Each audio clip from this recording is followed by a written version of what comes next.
perspective and get an objective view of our subjective experience, and a lot of times that's what I use astrology for. It's just to validate my internal experience. And it's just nice to get that validation every once in a while. It's like, whoa, I was feeling that. And then you look at the charts and it's like, well, oh yeah, well, of course. It's, the moon has moved into Pisces or whatever, right? So, this happens over and over and over again. But I'm going to start just to get us all on the same page, just kind of, some basic little overviews of my approach. And first of all, a big disclaimer. This is all just my opinion. You don't have to agree. You can walk out. I don't care. It's fine. If it resonates, take it. And if it doesn't, don't. I mean, there's as many different understandings and interpretations of astrology as there are astrologers. There's as many different interpretations of life as there are people on planet Earth experiencing life, right? I mean, we're all coming from our own space. But what astrology helps us do is gain a greater objectivity. Aquarius rules astrology, Uranus and Aquarius. And that is kind of extraterrestrial, alien intelligence, divine intelligence, right? That is kind of outside, yes, the realms of our daily egoic experience, yes? It's associated with that third eye, the witness, the observer. So, we really want to look at things from a different perspective tonight, and the perspective I'm bringing is that we are all one. We all come from the law of one, is that all that is all that is. There's nothing outside of all that is, and that and that we are timeless, infinite spiritual beings. Science has proven 13 dimensions. We're aware of 3 to 4 right now. That leaves a lot more dimensions. And so what we want to just kind of understand is that when we move out into multi-dimensional reality, we get farther and farther and farther, into the ocean of consciousness, which is oneness. And out of that infinite oneness that is beyond time and space, but is pure spirit, love, unity, oneness, creator, source, life. I just like to call it life. We come from life, we go to life, we learn from life, we share life, we bring life, we take life away. It's all life. Yeah, life. We could just call it life. We don't have to get woo-woo around here. Yeah? It's just, so I like about astrology, it is an art science. Thank you very much. It's the oldest science on planet Earth. So we're all scientists here tonight. Oh, man. But so, my sense is that out of this infinite sea of oneness, which is creator, source, life, comes individual, unique souls. So out of spirit comes soul, and out of soul then comes ego. Yeah? So it's all reincarnation. Yes, astrology is based upon your birth chart, and that is prana, spirit. Life enters this physical body with the first breath. Prana, spirit, enters the body, gives it breath. And what I'm saying is that the soul chose. The mom, the dad, the DNA, Cape Town, Chicago, London, I don't care. The language, the religion, the gender, the color, the history, everything. And says, I am coming in at this point into the continuum of the third dimensional time-space, material existence. I call it the school of planet Earth. We're coming into the school of planet Earth, and your birth chart is a snapshot. As above, so below. As without, so within. The macrocosm mirrors the microcosm. So all we're saying is that your birth chart is a blueprint of your soul. Now, it's not who you are. This is not a stereotype, pigeonhole, try to shove you into this little box. You, again, I say, you're an infinite spiritual being. Duh. And your soul's been here 1,000 freaking times. So all this is saying is, this is just like, this is a play and your birth chart is the script. Yeah? It's not who you are. You're infinite. But the birth chart can tell you your soul history, where you've been, choices you've made, people you've met, what you have done, the karma, the dharma, I don't care. Just call it the roots, yeah? And then it says, I came back at this particular time, day, and place, and it shows the intention of why I came, but what this life is about. Not, we don't have to get big for our britches. It's just this life. We're just looking at this life when we're looking at this chart, right? So it says, and then when we look at the transits, it's almost like, so everything's moving. And we decide to jump on the train at that particular time.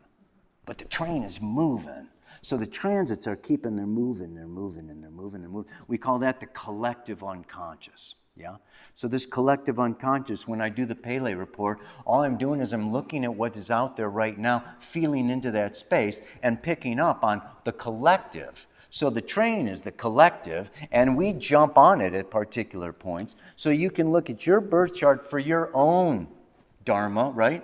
And then also kind of see where things unfold with the progressions, solar arc directions. There's many different ways, the transits, that tell us, the different timing of unfoldment in our life. Yeah? So the cycles, that's what we're all evolution occurs through cycles. So we're just looking at this like a Swiss watch. It's got all these different cycles. We got these 10 different planets. We got the lunar cycle, the solar cycle, the Martian cycle, the Jupiterian cycle, and they're all just, and they're all turning, some faster, some slower. But I don't think they've repeated yet. I forget how long it takes for this particular thing to repeat itself. But I don't think we're going to live to see it. So, Pluto itself takes 248 years ago. One thing that happened was in 1894 BC. In 1894 BC, that's about 4,000 years ago, right? We did have the planet Jupiter joined together with the planet Saturn and the planet Pluto in the sign of Capricorn. That was about 4,000 years ago. Yeah. And then again, of course, it happened in 2020. Yeah, the Great Reset. Yeah. So we know that. So that's just 4,000 years, and that's only those three. So to actually get all these planets like in the same spot at the same time, it takes a long time, I'm sure. So we'll just come back to that a little later. Put these guys back where they are. I'm going to go through each one of these. Well, I'm going to get as far as I can get. But we're gonna look at these different cycles. But first, we just want to kind of look at some of these. But you got the yugas. Okay, there are so many different cycles. I'm pointing out the Jupiter, Saturn, Pluto cycle. Okay, we have all these different cycles that are going on, and one of them is the precession of the equinoxes. Yeah, that is a 26,000-year cycle, and that has to do actually with the wobble of the Earth. Yeah, and it actually goes in reverse. So an age lasts about 2,160 years, give or take. Okay, and right now we are doing this shift. Right, we're shifting out of this age of Pisces into this age of Aquarius, and so we're moving from a 2,000-year cycle or so into a 2,000-year cycle. And I'm going to say, well, in order for that shift to take place, if it lasts 2,000 years, right, we're on the threshold, we're at the birth of it, we're at the beginning of it, it's got to take a couple hundred years, at least 100 years. I'm going to wager pretty much like 1950 to 2050. Yeah? 1950 to 2050 is going to get us in the door of the Aquarian age. I'm not going to say that we are going to experience the Aquarian age. We may birth the Aquarian age, but it will be our children's children's children that actually maybe live in the Aquarian age. Yeah? And so just like with a birth, or just like with a new job, or maybe like a new relationship, you know, it takes a while. It takes a little getting used to. And there's a little bit of tension. And there's a little bit of stress. And there's a little bit of angst. Is this going to work? Am I going to get fired? Am I going to make it? Am I going to, you know, are we going to stay together? Or, you know, so there, you know, we're in that right now. I don't know if you feel it. I think you do. But there's this kind of, you know, Braxton Hicks, you know, kind of coming out of nowhere, baby. And what do you have to do? You have to breathe.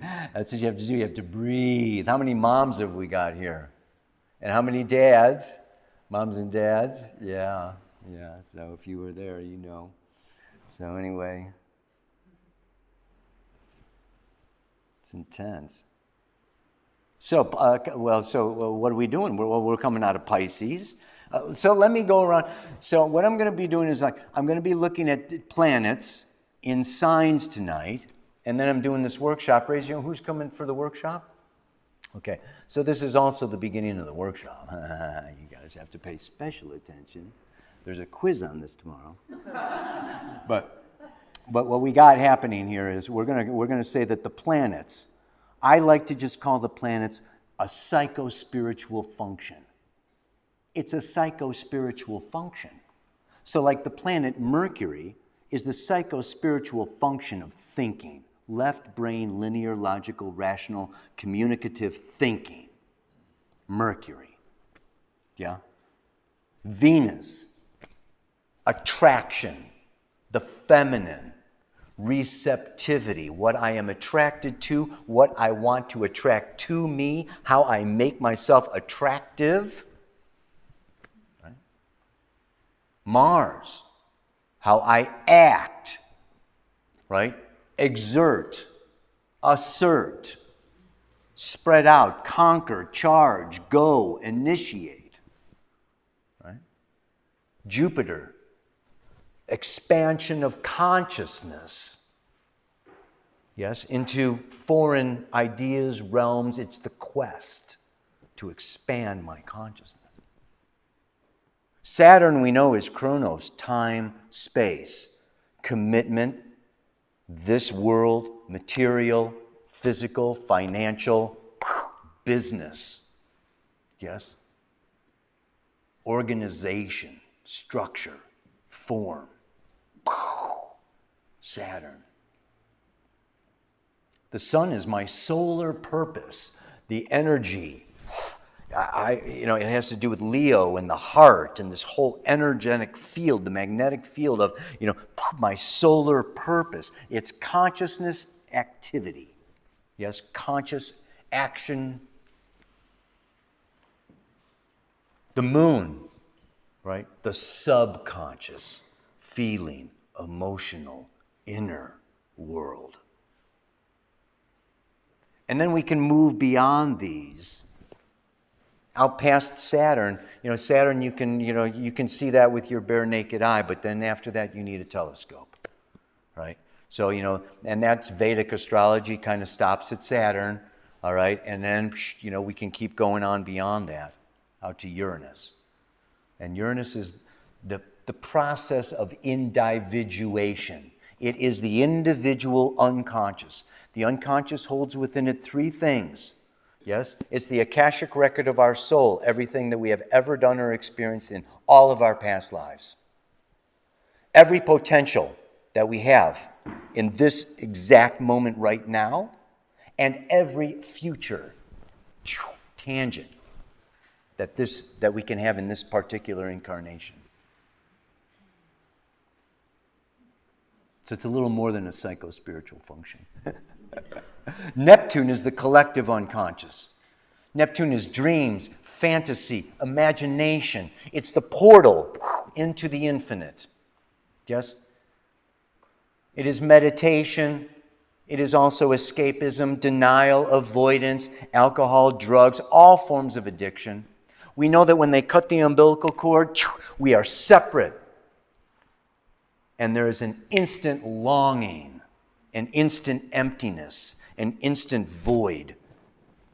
And we want to fill that void. So Neptune is that longing. Neptune is that void. And I always say that life is, dealing with addictions. We're all addicted to something. We all want to fill that void. We all want to fill that longing with something. Drugs, alcohol, movies, sex, books, work, Netflix, anything. Yeah, yoga, whatever, jogging, climbing tabletop mountain, whatever. We want to fill it. We want to fill that longing. And some are just more healthy than others. Some are more socially accepted than others. Yeah? But, yeah. And then Pluto. Pluto symbolizes the soul. The soul. The evolutionary force. Yes, the Kundalini, the root chakra. Very deep, very unconscious, and very powerful. And then in 1977, they discover Chiron. Chiron is just like, oh my God, right? He's got this elliptical orbit, okay, that goes outside of Uranus and then comes inside the orbit of Saturn. So this is Chiron. He kind of looks like a key. And of course, when he comes in closer to the sun, he goes faster, right? Okay, so what he does is he comes in super close to the sun, on the inside of the orbit of Saturn, okay, and he spends 2 years in Libra. And then he starts going out towards Uranus, right? 3 years in Scorpio, 4 in Sag, 5 in Capricorn, 6 in Aquarius, 7 in Pisces, 8 in Aries, outside the orbit of Uranus. Uranus, the individual, right? The individualization, the freedom. So he's right now in the sign of Aries. He's pulling in new forms, new future, new intentions, and he's going to bring them back. He's going to spend 7 years in Taurus, 6 in Gemini, 5 in Cancer, 4 in Leo, 3 in Virgo, and then 2 in Libra. And 3, and he's going to go. So you see, you get that elliptical orbit that's happening here with Chiron. So goes fast and then slows. And I find it very interesting that he's spending the most amount of time in Aries, the masculine, the wounded masculine, the messed up masculine, because of the patriarchy that's been going on for, according to my teacher, Jeffrey Wolf Green, 6,500 years we've been in patriarchy. And before that, it was the matriarchy. Yes? And so we've had 6,500 years. I don't know how many lifetimes you've had in that 6,500 years, but I'll bet it's a few. Especially if you're sitting here tonight. You old fogies. I know you've been around here for a long time. Oh, God. So Chiron, I love Chiron. I could go on. I could do whole workshops on Chiron, talk about Chiron forever. He was half man, half horse. He's the centaur, the greatest healer, teacher in all of Greek mythology. Amazing, amazing. Yes? And he does have to do with a healing crisis. Yes? And, the crisis brings us into a point of realization that there is more involved than what we had consciously thought, and that we need to integrate new aspects, new elements, new information, new intelligence into our value systems or our belief systems or our priorities.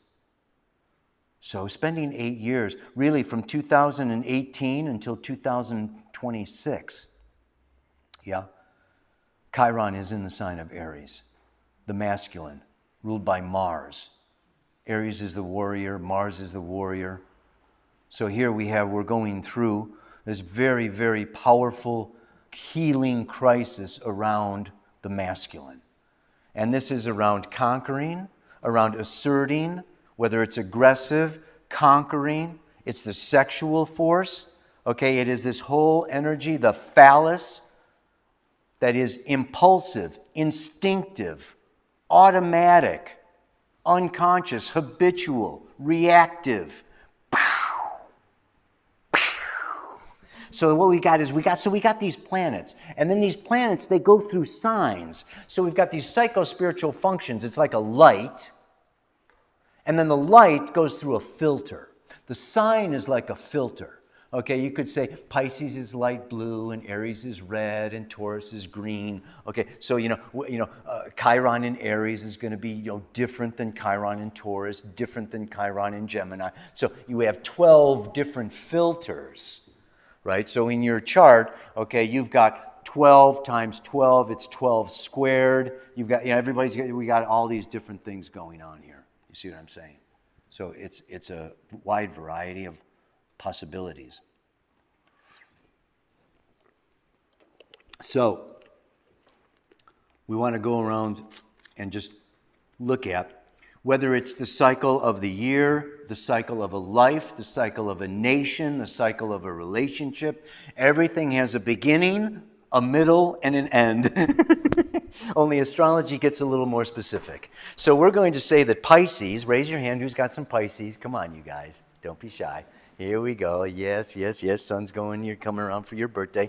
Okay, so what we've got here is Pisces, the infinite potential out of which everything emerges, evolves, and returns.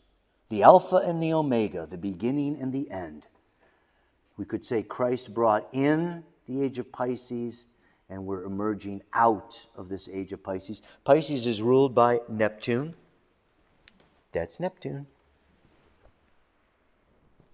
Each one of these signs, they're ruled by a particular planet. I'm not going to really get into that too much. But what we're going to say is that out of this infinite potential comes an impulse, a new desire, a new evolutionary intention from out of the soul or from out of the collective. Oh, I'd like to make robots. So, boom, here comes the impulse, right? So Aries, who's got some Aries? Who's got some Aries? Come on, a little bit of fire here. Yeah. We don't have to ask them not to be shy. Aries is cardinal fire. Okay, oh yeah, well, cardinal. Okay, there's cardinal shit. So there's the 12, the sacred number of 12. 12 tribes of Abraham, 12 hours in a day, 12 months in a year. The sacred number of 12 is 3 times 4. Yes, the cross of matter. So we have 4 elements, okay, fire, earth, air, and water. We're a little color-coded here, okay? The fire's red, earth is green, yellow is air, and blue is water. And then there's 3 different kinds. Cardinal, fixed, mutable. I like Brahma, Vishnu, Shiva. Create, sustain, destroy. Yeah? So Aries is cardinal fire. Okay? Brahma, fire. It's like boom. Yeah? Besides, it's number 1. And Aries likes to be number 1. They don't like to stand in line. They don't need rear view mirrors. They don't look back. It's just like step on the gas. Zoom! Right? Impulsive, spontaneous, headstrong, ram it on, baby, right? That's Aries, okay? That's what needs healing. That's what needs healing. Aries is one, they're totally self-absorbed, okay? It's like they don't know other people exist. It's like, Oh, I forgot to say, we are all 12 signs. This is not sun sign astrology. You've got Aries somewhere. You've got Mars somewhere. So we can all have, all of us have this part, let's put it that way, right? That is impulsive, spontaneous, and just go. Do. Act now, think later. Aries. Yeah. And that spark shoots out and starts a fire. No. Taurus is like, boom, fixed.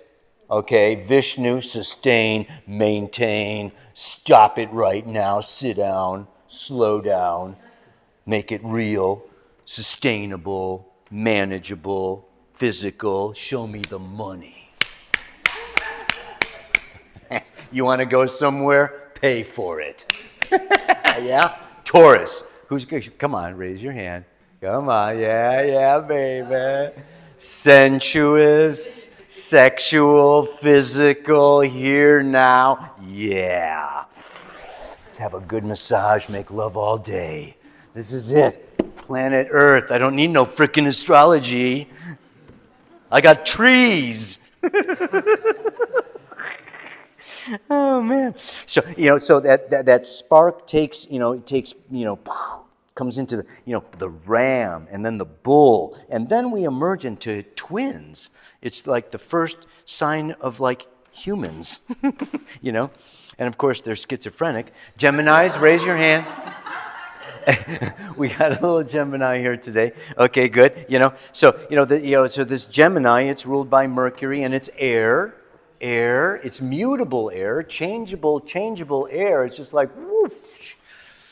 So, this is communication. Sound goes through air, ideas. We communicate these ideas. We write, speak, teach, go to workshops, travel around. This is, lower mind, lower education, ruled by that Mercury left brain. And then it comes down and it makes its home in Cancer. Who's got some Cancer energy? Cancer energy here tonight. The water, the feeling, the home, the sense of belonging, roots, a nest, safety, security, bonding, connecting emotionally. Yes! Taurus can do it physically, but Cancer wants some emotion. So the fire signs are kind of a beginning, and the water signs are kind of an end. Yeah? So this is kind of unconscious, instinctive, automatic, okay, kind of, and Cancer is kind of the end of that automatic, simplistic, and it gives, from the instinctive of the unconscious, it comes into and gives birth to Leo self-consciousness. Yeah? Got some Leo here? A little self-conscious, are ya? Huh? Okay, yeah. It's like, hey, I want stage, I want lights, I want action. This is fixed fire, yeah? That fixed fire is like the combustion engine. I'm the creator, right? So you go from impulse to I am, yeah, co-creator of, I'm the center of the universe, the solar system. It's like, yeah. Let's have some drama. Let's have some action. I want to express my uniqueness. Notice it's opposite Aquarius. I'm going to get to the opposites, but out of this Leo then comes mutable, Shiva, Virgo, Earth. Who's got some Virgo energy? Virgo's here. Okay. Again, the Earth. Get it straight. Get it together. Do it right. Fix it. Okay? Engineer it. Make it efficient. Take this creation and prepare it for what? Well, the first 6 signs are subconscious, internal. This is like nighttime in the natural horoscope. It's below the horizon. So it's internal. This is external, objective, and social, cosmic. So we've just been dealing with our own shit here for a while. But now Virgo is like, well, you better get your shit together. Because there's other people. There's society. There's relationships. There's... You got to come out. You can make all the paper airplanes you want, but does anybody want them? So Virgo's this kind of like, you better prepare, like this is work, this is health, this is integration. You have to integrate not only your own 7 chakras, but you got to integrate yourself into the external objective outside world of relationship and society, right? Yeah. So, boom, health, work, all this kind of stuff with that. And then we come to Libra. Opposite of Aries, right? Aries is, I mean, my impulsive. Is there somebody else there?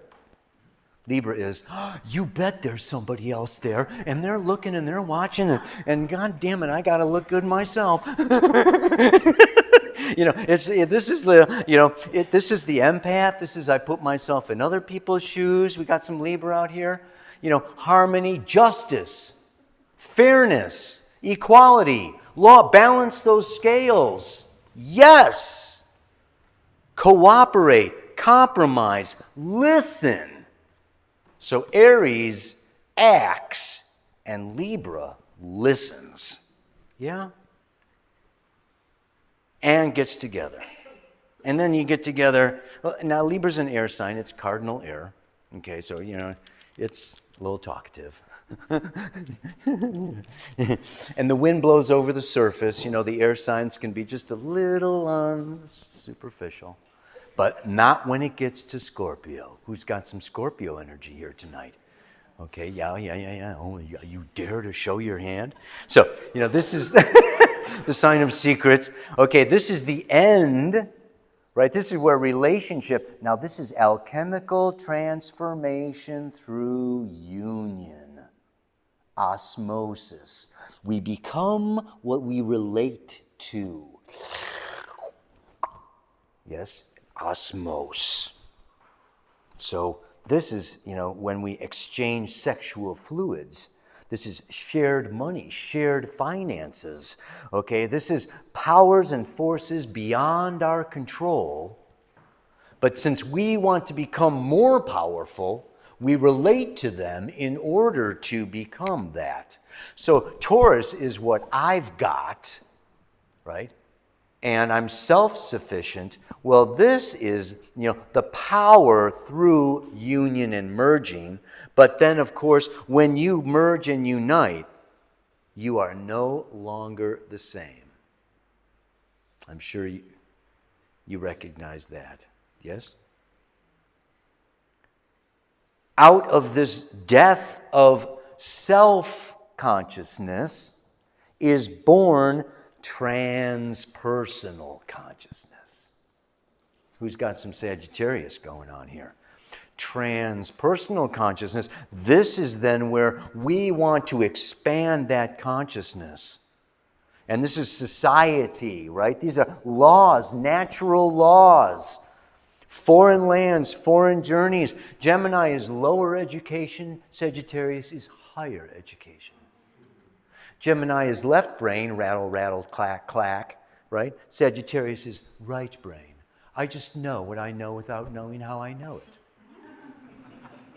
I'm sorry, I don't do homework. I just give answers. So you have your Sagittarius, the guru, the teacher, the wise one, he's got it all, it's all happening here with Sagittarius, right? And so then, out of this Sagittarius comes what? Cardinal, Brahma, fucking Earth, man-made laws. It's got some Capricorn going on here. Come on.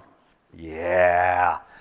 Let's take all these natural laws and make them our own, or make societies, institutions, governments, corporations, families, whatever.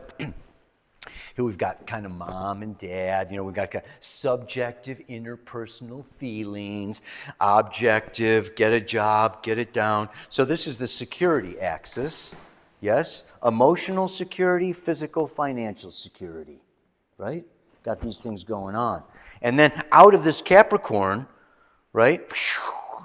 Now then we emerge into now we're into the 11th sign, Aquarius. You see that it's not quite as yellow, because I don't think it's air. I think it's outer space. It's a little lighter out there. Yeah? This is where we break free, where we liberate from the institutions, from society, from the external authorities, and we tap into Prometheus, The light bearer, yes, we open that third eye. We become enlightened. We become liberated. We move into non-attachment. Aquarius rules the future. And it rules all of society. And this is national, international, cosmic. So we're really getting from this very impulsive, personal, social, and now we're really coming around to like, whoa, okay, we're way out there. We're way out there. Until we finally, okay, then we come back into Pisces after this whole entire cycle, right? And this is the mystical, magical, meditative, right, space of the, and we even can go through the chakras with all of this. Pisces is the crown chakra. Aquarius is the sixth chakra, right? And we can, so we go all the way around. So, this is the end. And that Pisces, that end is what? That end to me is this moving from Aquarius, which is artificial intelligence and into, all the genius and, I am so fucking great, into humility, discipleship, right? This is the ashram, the monastery. This is devotion. This is compassion. This is moving into, a place of humility. It's very humbling. It's the end. It's all over. You thought you had something, but you don't. It's not yours. Nothing is.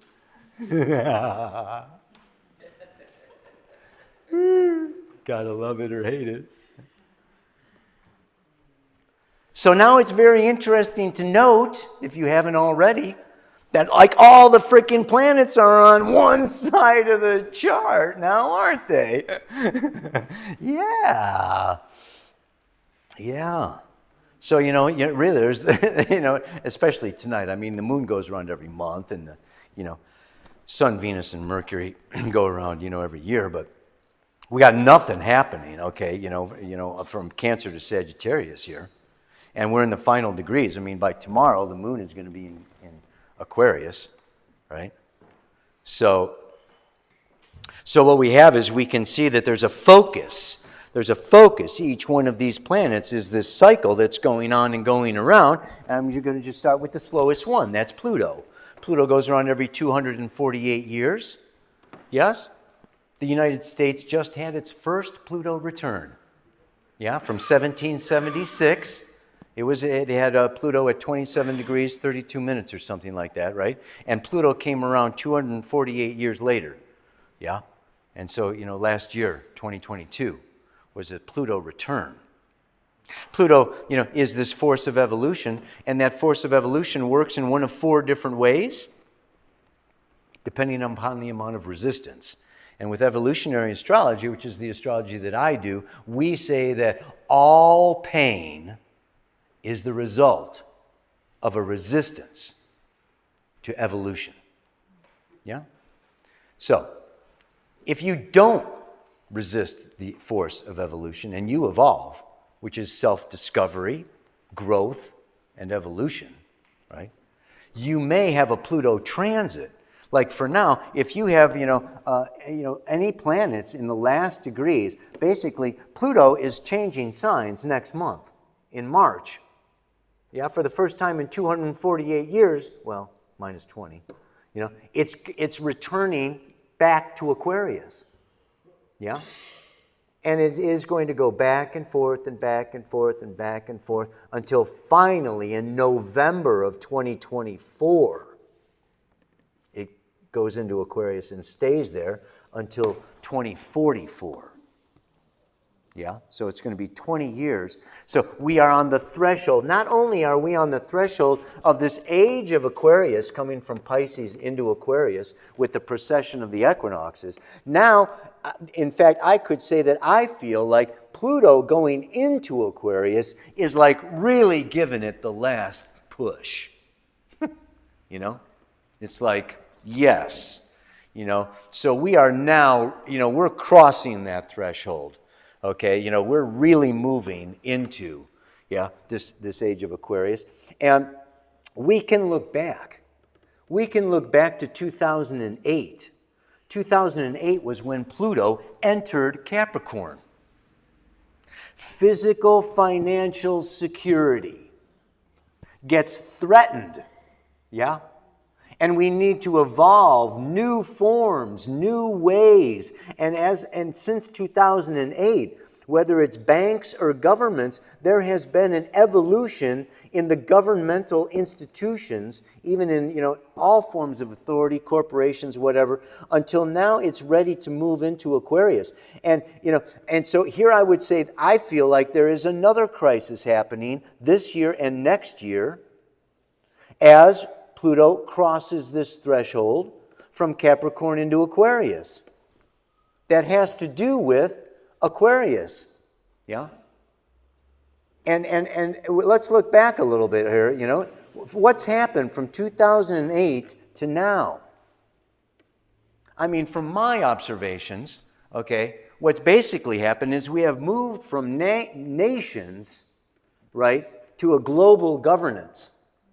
Yeah, we now have the World Health Organization and the World Economic Forum and the G20 and the it's all moved into a global totalitarian form of government, and not only a merging of governments, okay, but a merging also, okay, of course, of high tech, of mainstream media, of banks and pharmacies. And, everybody with money, basically, yeah, the high tech and, the industry, right? So, this is like this huge consolidation of power, of which Pluto is symbolic, is now moving, okay, into, this sign of Aquarius, like I say, for the next 20 years, yeah?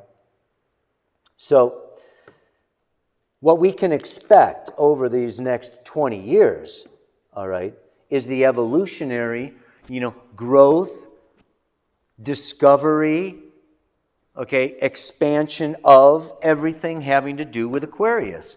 And here's where we need to really,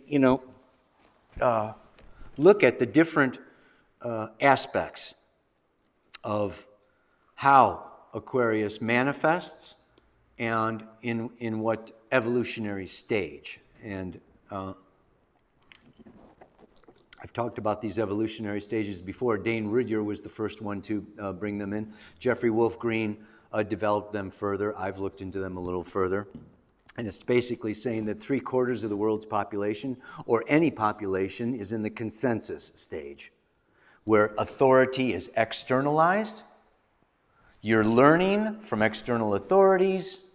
You're working, you're following the laws and the rules, you're learning how to work within the system, you're learning, blah, blah, blah, what is success, what is failure. You're still in this very polarized, dualistic reality of win and lose, good and bad, right and wrong, blah, blah, blah, blah, blah, blah. And you don't really look in ancient history, or you don't really look at science fiction. You just look at who's got the most money now.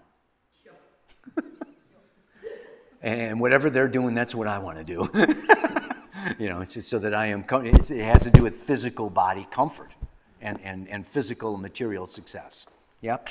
And then you reach this point, and this is where you are. You're the leader. You're the lawyer. You're the doctor. You're the politician. You are the one on top. You own the corporation. You got all the money. You're making the laws. You're making the movies. You're setting the tone for the consensus. Yeah? It's that top little triangle there. It's in the US dollar. So, and this is then where you hit a peak. And that peak is that the authorities of the day, of the now, don't have the solutions, and they don't have the answers, and they can't solve your problems the way that you always thought, that there was going to be some external authority that could solve your problem for you. But it turns out that they don't, right? The doctors can't fix your, cancer, and the psychologists can't fix your schizophrenia, and the priests, abuse your children or whatever. But, basically whoever you trusted, whoever you relied on, whoever you thought knew it all, doesn't. It's a severe lifetime or lifetimes of disillusionment with the system, with external authority. And so then you move into the individuated stage. And this is 20% of the population. This is 1 out of 5 people that says, I'm going to be my own authority. I'm going to blow up the system. I am pissed off, right? So there's a few lifetimes there where you just kind of go through, you're the Unabomber. Anthrax, come on. Just like, you. Right? Anyway, but you do, over a series of lifetimes, okay, you do become your own authority, the author of your own life. You do become more creative. You do become more expressive. You do tap into your own unique individual genius. And you move up from the entrepreneur to the artist, to the genius, to the, to the Einstein, to the Da Vinci, to the Picasso, okay? So you're, up there, I don't know, Elon Musk or whatever. There's a couple of individuated. This top of the individuated where, you got your, you're the Bill Gates of the Microsoft world or something, But you hit this peak, and you can have a few lifetimes there. That's another plateau where, you are the best. You're at the top. It's lonely at the top.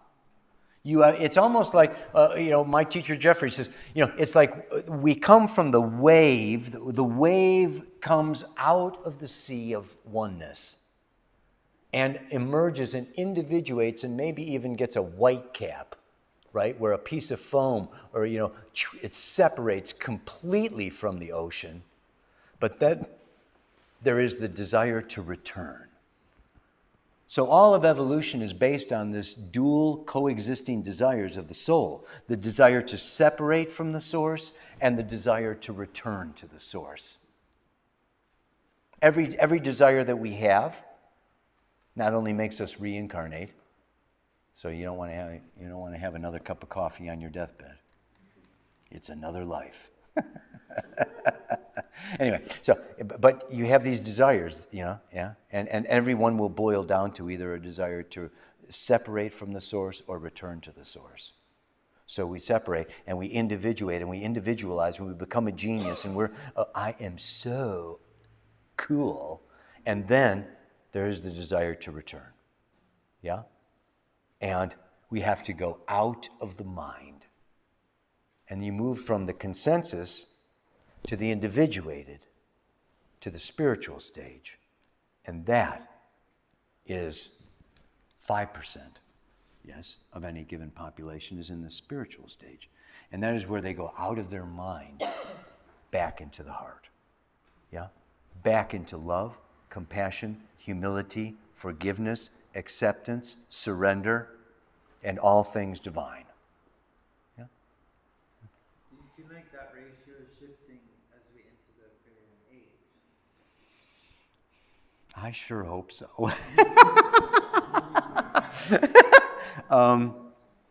But as I travel around, I must say that it's held up pretty much. Yeah. Which is why things are going the way they're going, is because the consensus people are the ones who vote. The consensus people are the ones who pay their taxes, who conform and follow, and right?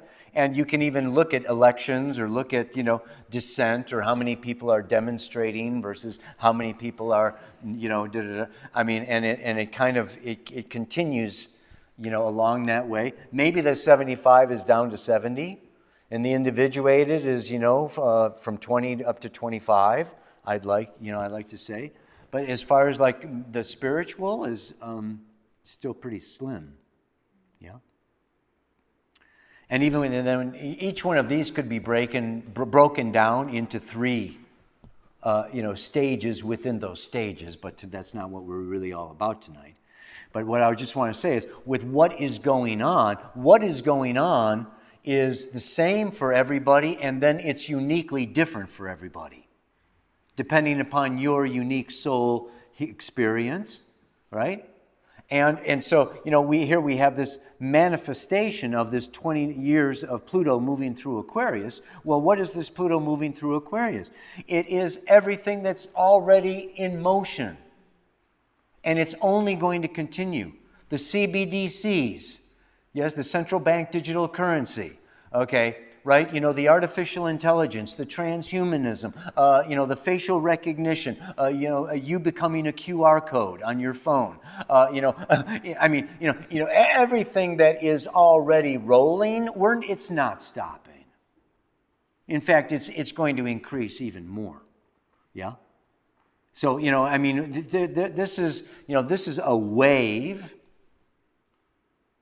but how it affects each of us and what then we individually chose to incarnate at this particular time, So, I was just thinking about it, it's like, well, we've all got our unique individual soul intentions depending upon our soul history and where we want to go.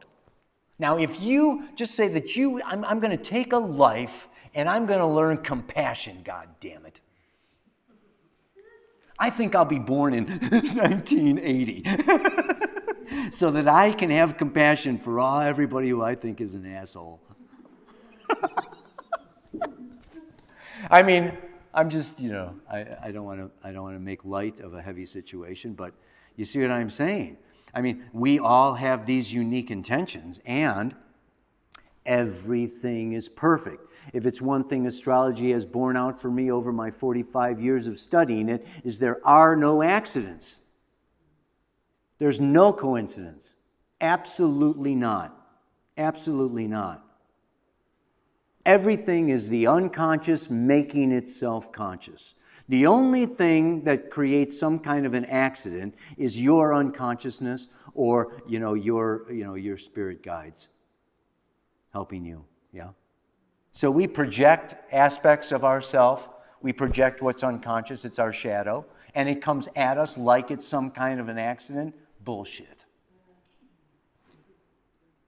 So, we came in here right now to experience exactly what we are experiencing. Klaus Schwab, okay, and the whole group of them, it's all a huge co-creation. The question is of what you do with it and what you do about it. And when we look at our chart, that's what the workshop is, Discover Your Soul's Purpose. There's 12 houses, okay, and the 10th house has to do with job, business, vocation, career, okay, right? And the second house has to do with, supplies and food and clothing and shelter and money. Okay, but you've got 12 fields of human experience. Okay, and we are here to learn all different unique patterns and constellations of this in our own unique way. So, really an important point to remember, is that what I feel is happening at this time, I'll just go into it a little more then here.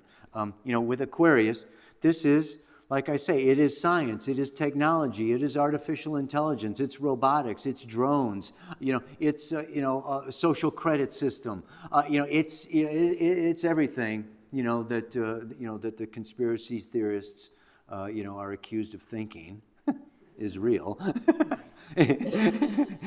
Well, given enough time, I think every single conspiracy will be proven real. So, what's happening, okay, is those of you familiar, with I'm so happy to talk to a whole group of people familiar with anthroposophy and Rudolf Steiner. This is the incarnation of Ahriman. This is the time. And he talked about it, yes, and he talked about vaccines, and he talked about the world of Ahriman, okay, is hard, dense, cold, okay, spiritless, soulless, okay, it's like concrete ice, okay, and it is Lucifer, the opposite, warm, juicy, luscious, imaginative, woo, fantasy, incarnated, that soul being incarnated in around 900 BC. And then Christ came, and now Ahriman is coming. And so humanity is evolving through this, becoming aware of these different spiritual entities, forces, aspects of ourselves. And so this is a time where we, okay, as the human race, we are becoming aware, okay, of the density, okay, and the power and the speed, of the atomic world and, the quantum world. I mean, so it's like we're going deeper, deeper, deeper, down, down, down, down into materialism. Since Sir Francis Bacon, we've just been descending, descending, descending, descending. And these vaccines, if you talk to the anthroposophical doctors, right, they deal with a lot of patients, and they're very clairvoyant. And the vaccine definitely affects your ability to connect to your soul spirit guides and to your soul spirit being. Yeah?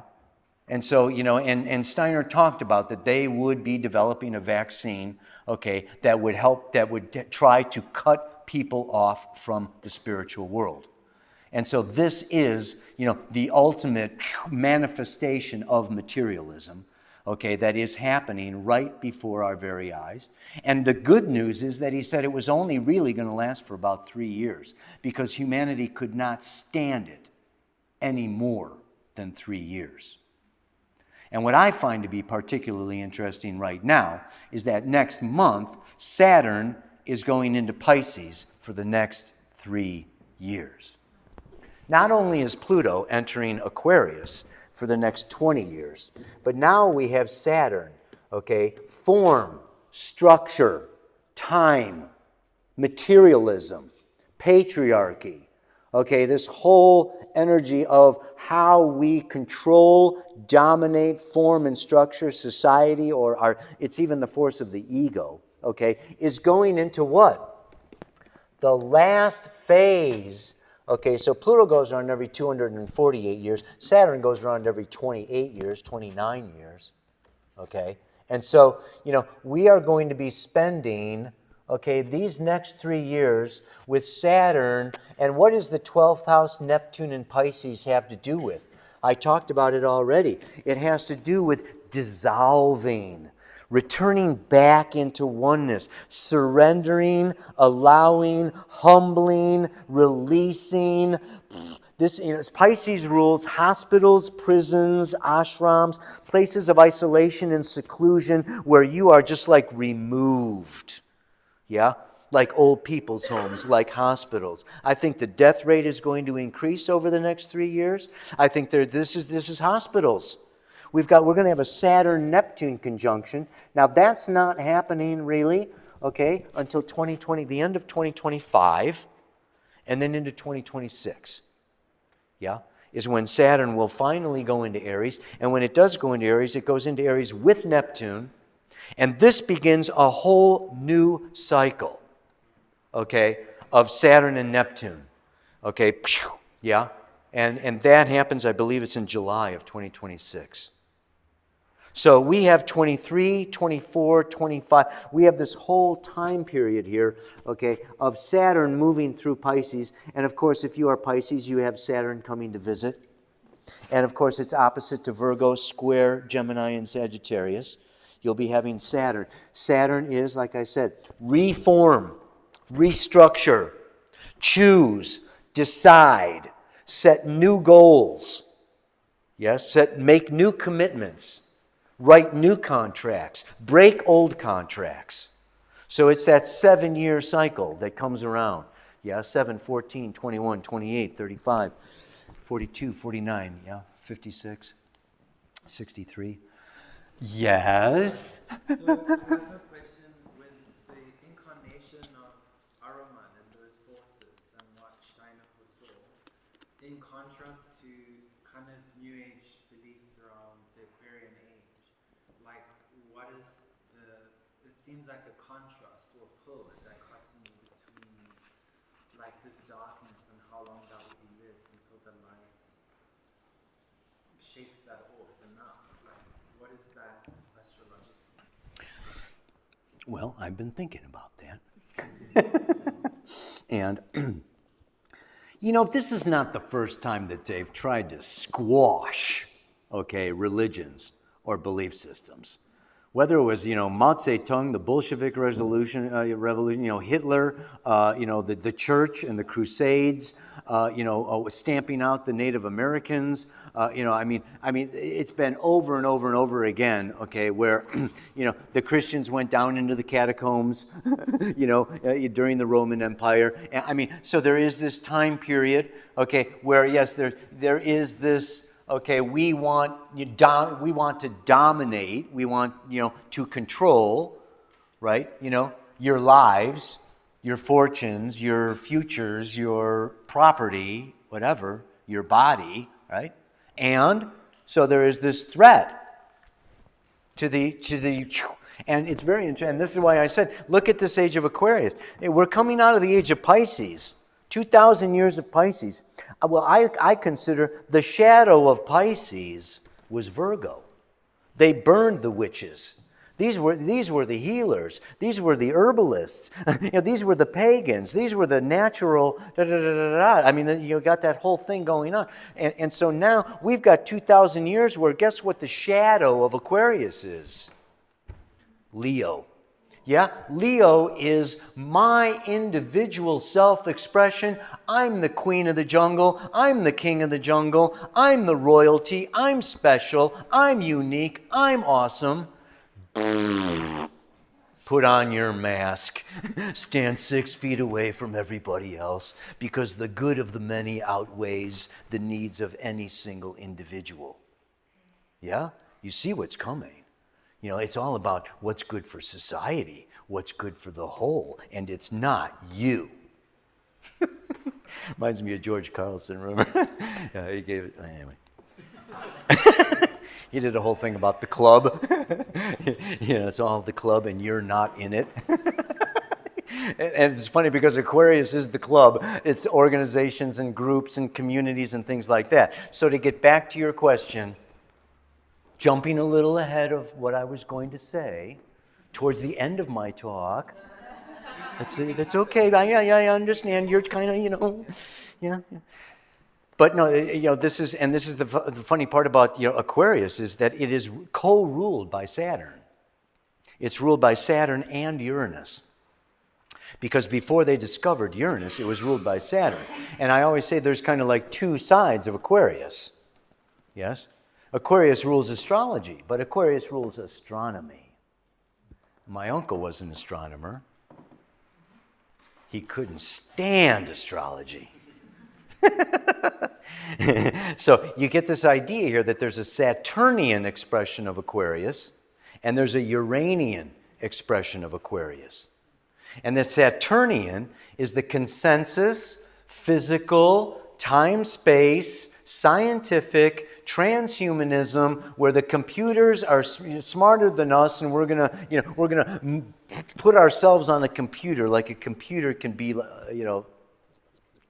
I mean, the whole idea is so ridiculous, and it's just born out of so much ignorance of actually what a human being is, right? That this whole plot that they're hatching is absolutely doomed to failure. Right? You know, in Kundalini Yoga, the human body has 10 bodies. So they're looking at the physical body, and they're messing with the DNA with mRNA vaccines, and they have no idea what's going on with the etheric body, the astral body, the ego. I mean, we are so far beyond, okay, what science is aware of, but still they're fucking with it. That's what amazes me. It's like a total lack of humility. I mean, these are demigods. These are egos that have gone so far out of check. It's like, whoa, whoa. So what I'm saying is what's happening and what the thing is, and Dane Rudyard, I was at Dane Rudyard's 85th birthday I'll never forget it, because he called each one of us up one by one. And he is the father of humanistic astrology. He's a very powerful, beautiful, amazing man.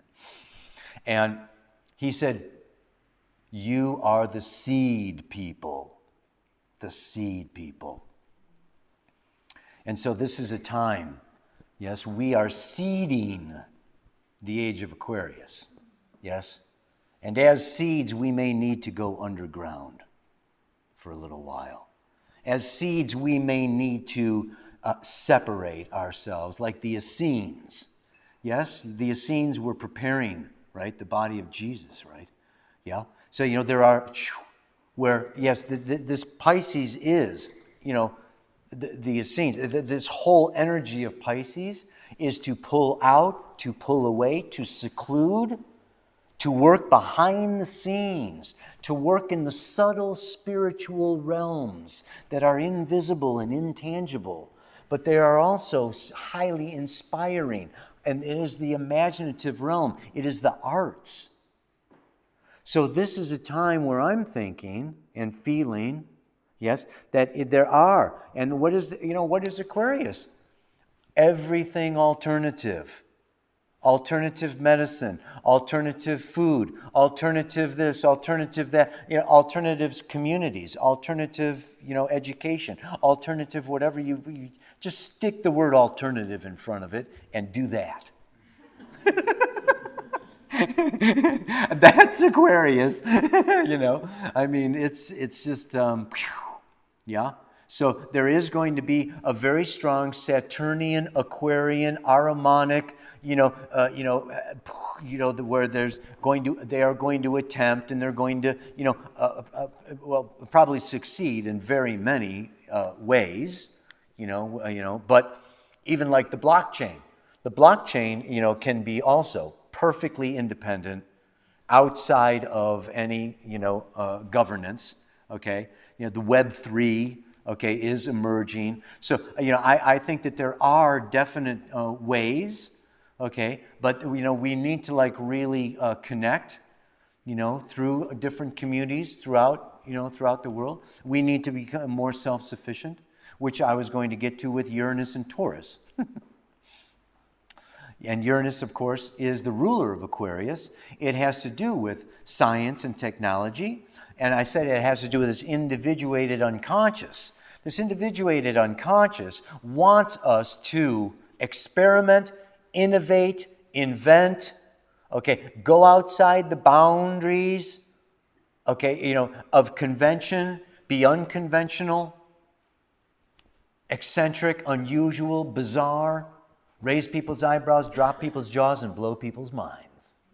That's Uranus. That's Aquarius. And it's been moving through Taurus. What happens is, the thing, when it comes to the collective, though, and when it comes to the consensus, Uranus is very, very much the ruler of what they call trauma. Trauma.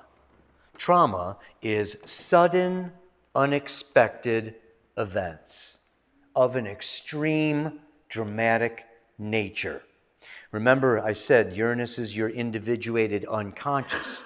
We project our unconscious, and it creates accidents. Yes?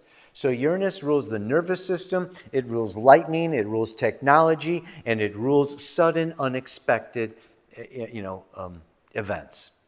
And particularly in fixed Earth Taurus. Oh my God, right? I mean, if there is a sign that hates Uranus more, I don't think I know it. And really, from 2018, okay, until 2025, Uranus is moving through Taurus. And what is Taurus? Well, in the collective, it's banks. It's the food supply. Okay, it's the supply chain. It is energy. It is money. It is, So this is okay. Your whole crypto, and Uranus is like sudden ups and sudden downs, and suddenly this and suddenly that, and now you see it and now you don't, and I mean, I can't tell you how many clients I have when Uranus goes through Taurus, goes through the second house of your own birth chart or whatever, I mean, this is a time okay, of developing alternative sources of income. Alternative, food supply. Yes? Alternative currency. Alternative, so Uranus is alternative, and it's now in the sign of Taurus, which is money and survival of our physical bodies. And it's also having to do with our sexuality. This is also an awakening of, new aspects and elements, of just like what we are, how we express ourselves, how we receive. Taurus is how we receive, and it's ultimately around what? Unconditional self-love. And Uranus is radical. This is a time where it's extremely necessary to practice unconditional self-love and to open ourselves to receiving from the universe, from Gaia, who wants to nourish us, feed us, heal us, strengthen us, rejuvenate us. This is very super powerful. This brings me right into the moon's nodes.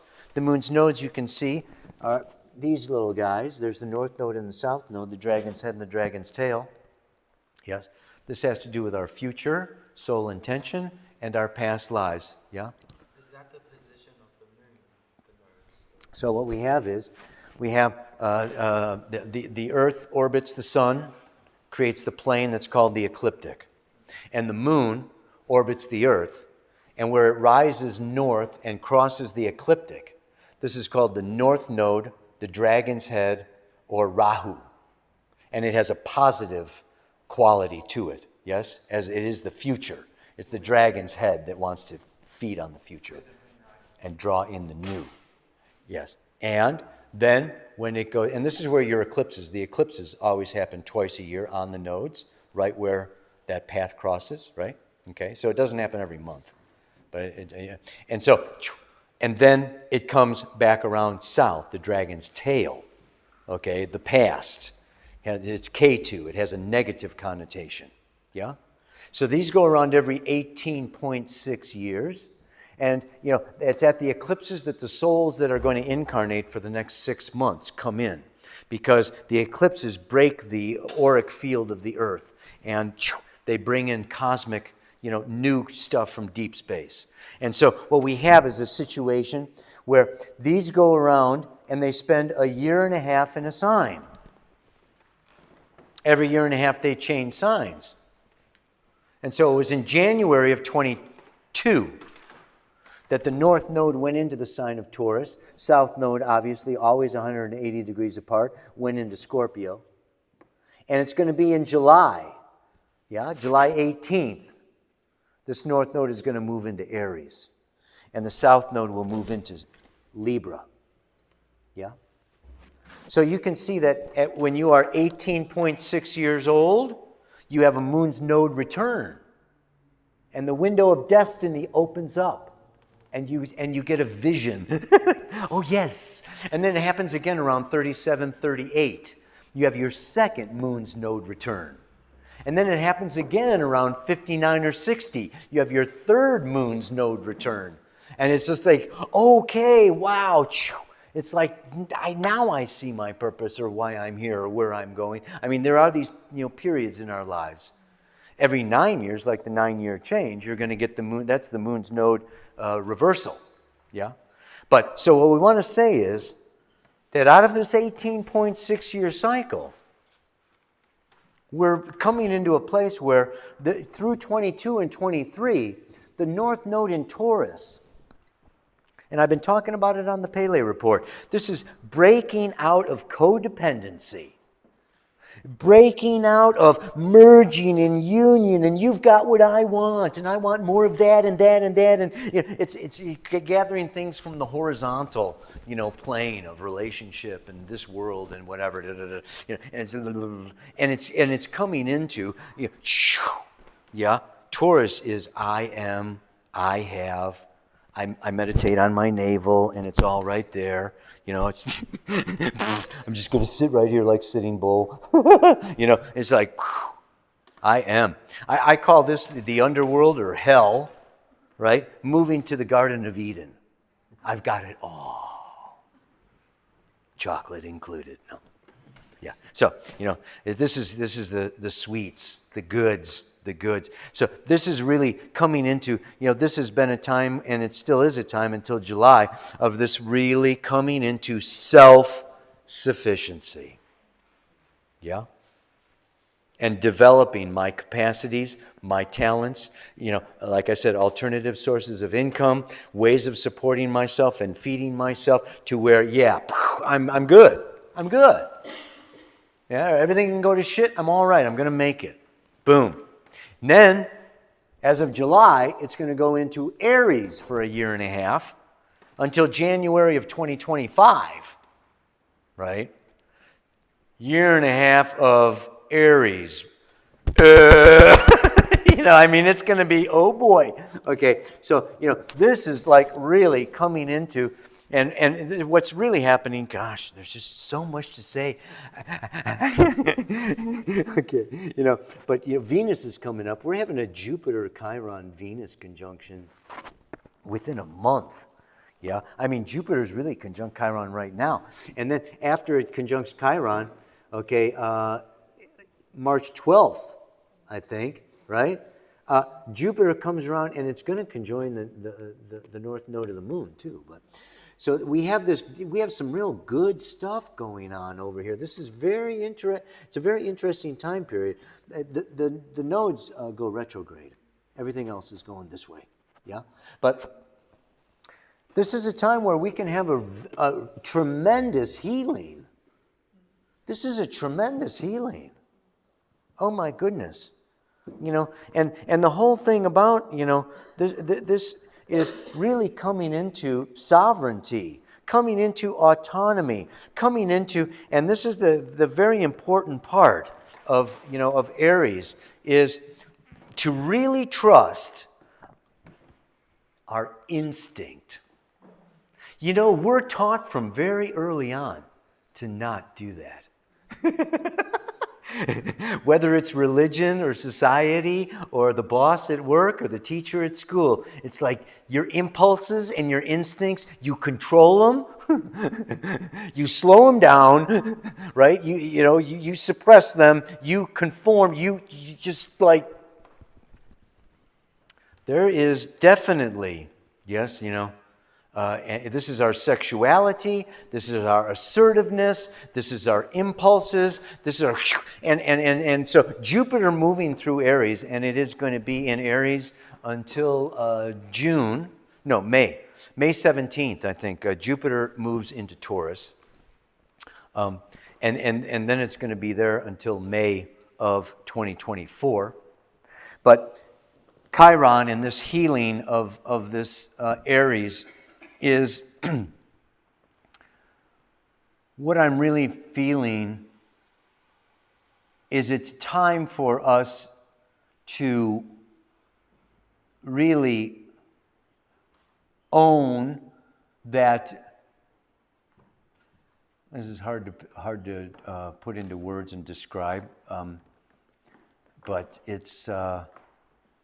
It's even like being a medium or a channel, or, it's like thy will, my will is thy will, and there's this whole kind of, there's still a separation. Aries is actually, being an animal, being an instinctive like a deer, or just like automatically that our impulses and that our soul there is only one will. There's not so if we can really come into a place, okay, of owning, that our will is the will.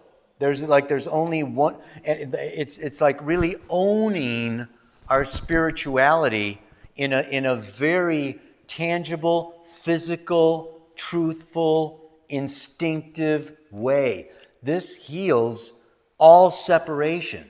So it's not that I'm returning to Source or leaving Source. I am Source, right? Or it's not that it's us or them or me or you. This is like really, I don't know if I'm saying it correctly. You know what I'm talking about?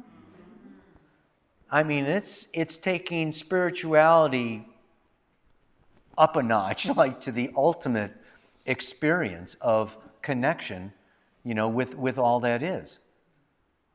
And that takes, to just like boldly burst because you had an impulse or an instinct. I mean, how many times have you gotten your hand slapped for that? Wow. So, yeah, it's and it's very interesting because then this is such a trip, right? Then in January of 2025, it completely flips around, and the north node of the moon is in Pisces, which is egolessness, selflessness, service, surrender, letting go. I mean, this real switch here, it's a super big switch, and so it's like, now is a time where just look at this, and it's also, you can look at your birth charts to see what house is the north node transiting in your birth chart. Will give you obviously way more information, but in general, there is a time of building up and there is a time of letting go, right? There's a time of planting the seed and there's a time of, harvest. And so, these nodes go around every 18.6 years. And, when that north node is going through your 8th house and your 7th house, you're supposed to compromise, listen, do what your partner wants, do what's asked of you, just like, take a back seat, let yourself, so, and then 9 years later, we're now in a time of like, no, it's like, I'm doing my thing in my time, in my way, and you can just get lost. And don't be telling me what to do or where to go or blah, blah, blah, blah. I mean, Aries is just like, he's the rebel, I mean, he's so this is the Taurus is a stubborn bull who you can't change their freaking mind unless you're very close and respected. But and then and so this is a 3-year period, is what I'm saying, from January of 22 to January of 25. Okay.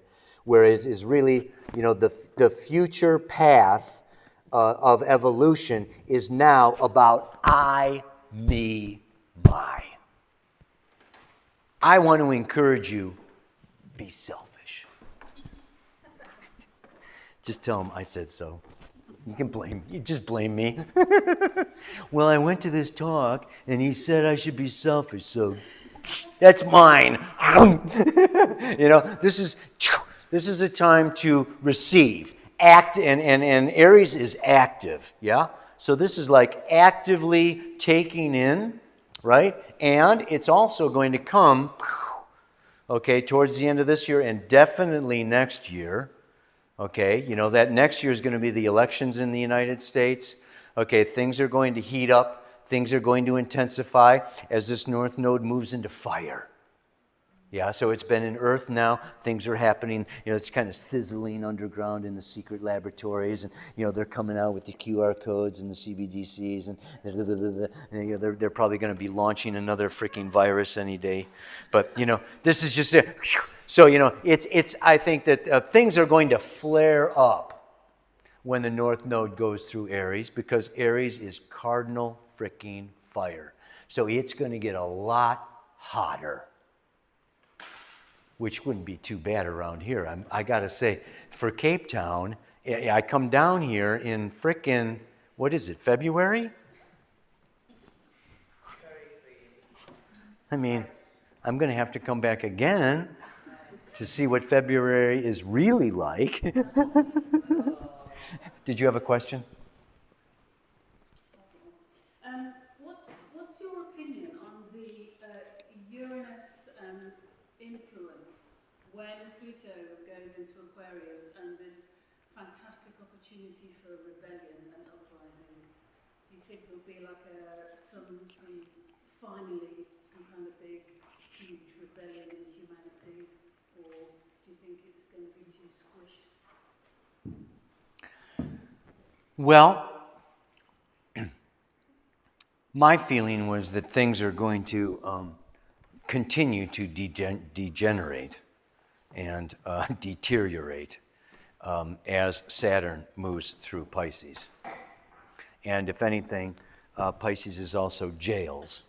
So I could see prison populations increasing if there is rebellion.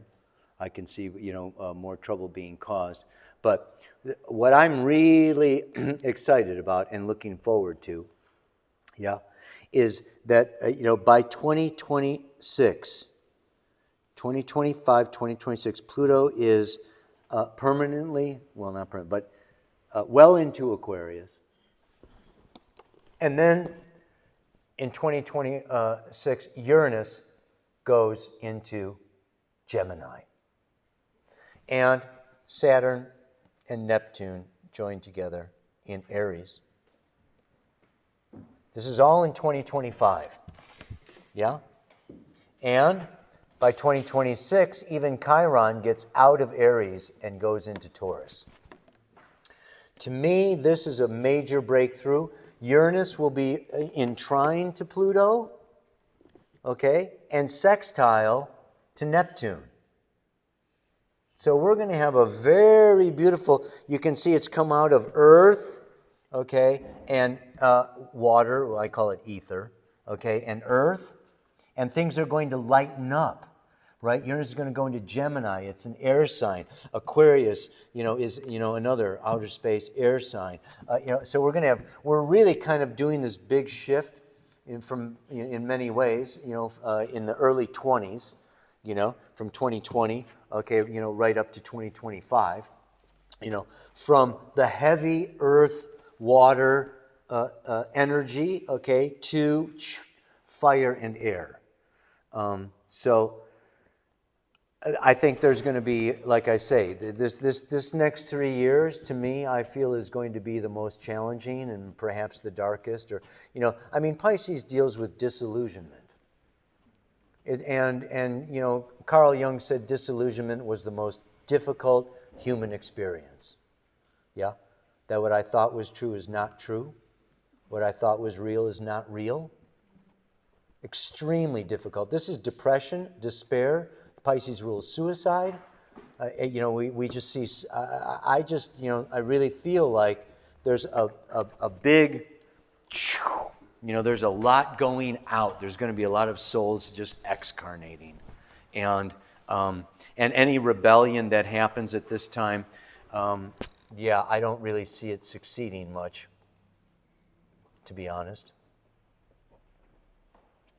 Until, like I say, 3 years from now, a lot can happen, and and during that time, I think there can be, rectification. There can be, observation. There can be lawsuits, like court systems. There's all kinds of lawsuits being filed right now. But, they get put off, and the bureaucracy and the red tape and the, so I think it's going to take a long time. Like things come from the spiritual to the, to the individuated down to the consensus, And so there is that 20%, 25% that is awakened, but the density of those ideas, and the realities and the, objective scenario takes a while for it to happen. So the main thing that I want to just really bring in closing, I think, is that this is a time where it's very important, to what Steiner said was that with the coming of, it's inevitable that Ahriman has to incarnate. It's inevitable that we need to deal with, the deepest power, energy that, is living within the Ahrimanic forces and materialism and everything like that. But to do it consciously, to go through these times consciously. And consciously means to, not be following sheep that are simply complying and doing it to save my lifestyle, or doing it to because of family pressure, or but like really consciously going through this particular time period. And for me, that also means that it is keeping the doors, keeping the crown chakra open, keeping the doors of perception, really walking our truth that there's more than the material world. Yeah? So, the more that we can bring in, okay, make the invisible visible, make the inaudible audible, make the intangible tangible, make the unimaginative imaginative. Bring in the reality of the spiritual world, the reality of the subtle bodies, the reality of that there is so much more than what is being presented. This is I believe, love, and bringing in this sense, yes, that we are one, that we are connected. As we bring that, it helps people. Yes, it helps people to see beyond, transhumanism and hooking themselves up to a computer, or getting a little chip in their finger so that they don't need a password, and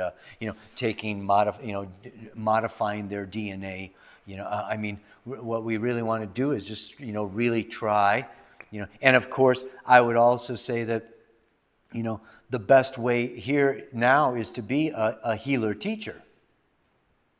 And the world is going to need more and more healing and more teaching.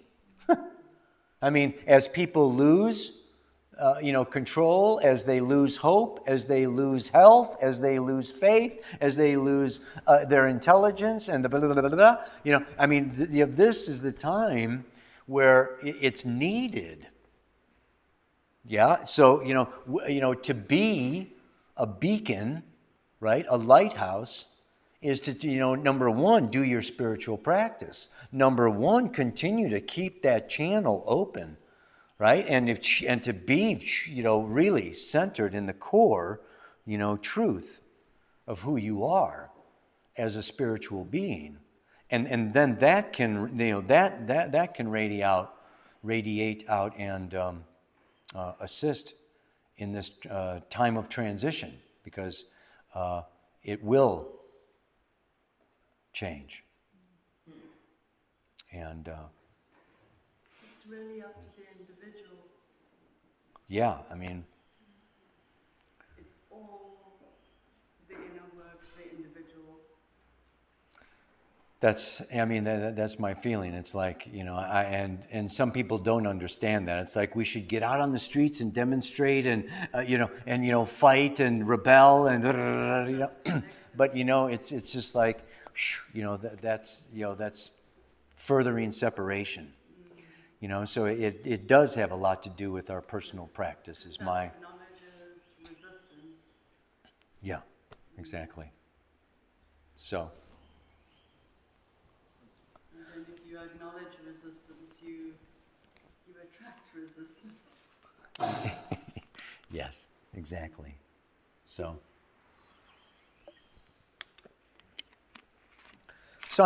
it goes on and on and on, but I thought, I wanted to bring just a short little Kundalini yoga thing, to close with, and then, just kind of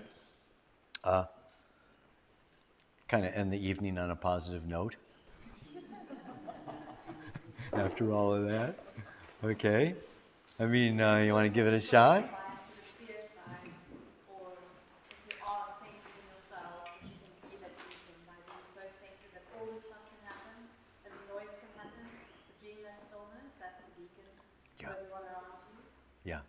So there's this opportunity that these things happen, but you always have the choice. Exactly. Buy into the fear elements of it, or that's what 2020 was. Like the fear of seeing from the TV, or just cut all that off. Yeah.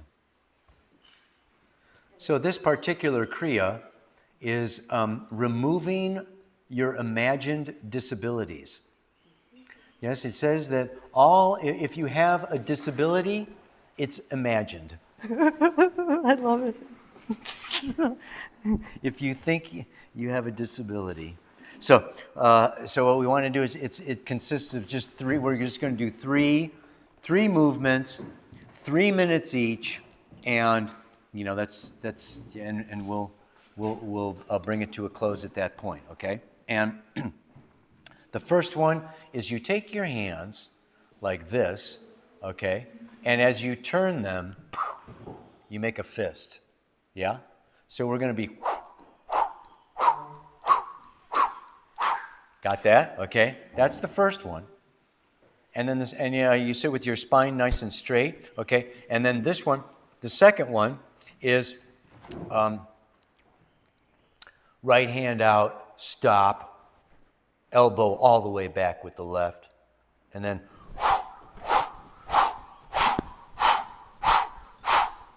You get that one? Okay. Good. And then the third one, I love it. It just reminds me of the people from New York. It's like, come on, come on, come on, come on, come on.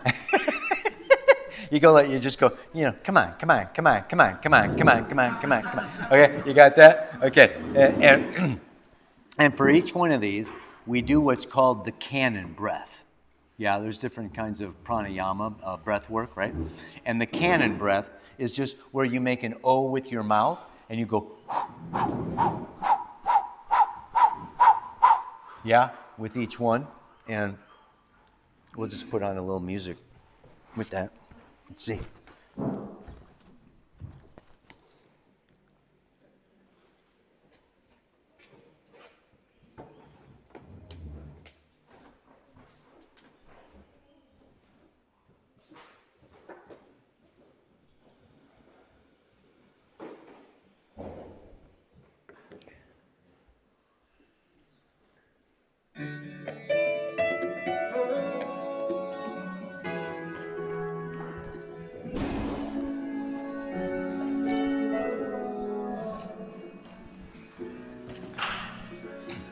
And eyes closed.